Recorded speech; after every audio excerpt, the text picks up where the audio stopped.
To add to the long list of things that make the settler colony of Israel barbaric, yesterday in Gaza they dropped off a truck filled with the dead bodies of 80 Palestinians. To be specific, the skeletons, the decomposed bodies of 80 Palestinians. Literal bags of bones, y'all. Like, they're unidentifiable. The Palestinians have no idea who these bodies belong to. They weren't given names, age, where the bodies came from, nothing. Just dropped off a truck full of bones. The 80 bodies were distributed among 15 bags with more than 4 bodies in each bag. They don't know if these were Palestinians killed in Gaza or in the concentration camps that Israel holds Palestinians in outside of Gaza. They don't know if these were bodies that the Israeli occupation forces dug out of their graves, which is something that Israel very commonly does, just like any other colonizer. Since October, Israel has dug out and stolen the bodies of more than 2,000 Palestinians just straight out of their grave. So are the 80 bodies in this truck part of the 2,000?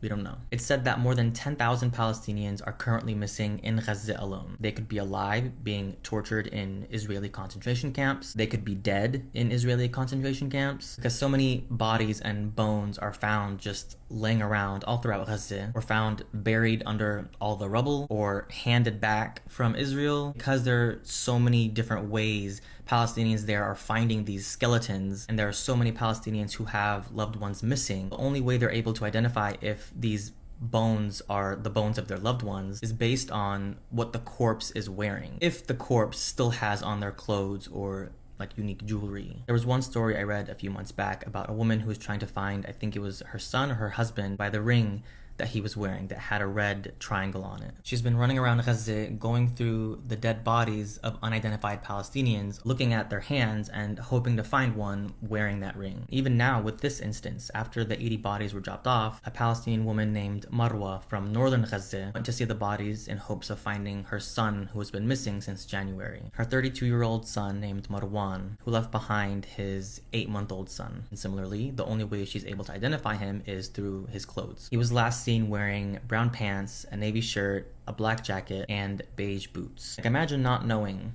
whether your son is dead or alive, but still having to go through these 80 bodies, 80 skeletons, hoping, but also not hoping, to find one of these articles of clothing on the bodies. This is the ongoing genocide that the Palestinians have been subjected to by the Israeli occupation. This is what our people have been enduring since 1948, when the settler colony of Israel was born. Since then, Israel has been stealing Palestinian bodies, both dead and alive, harvesting our organs, jailing the dead bodies of Palestinians after they've been killed as a form of punishment, digging up Palestinian bodies out of our graves. None of this is new. And there is literally nothing that Israel will not do to prove just how barbaric they are. This is why Palestinians resist, because if we didn't, they wouldn't stop at 80 bodies, 2,000 bodies, 10,000. There wouldn't be one living Palestinian body left on the land of Palestine today. This is why we say reject normalization and support the Palestinian resistance. As always, may Allah have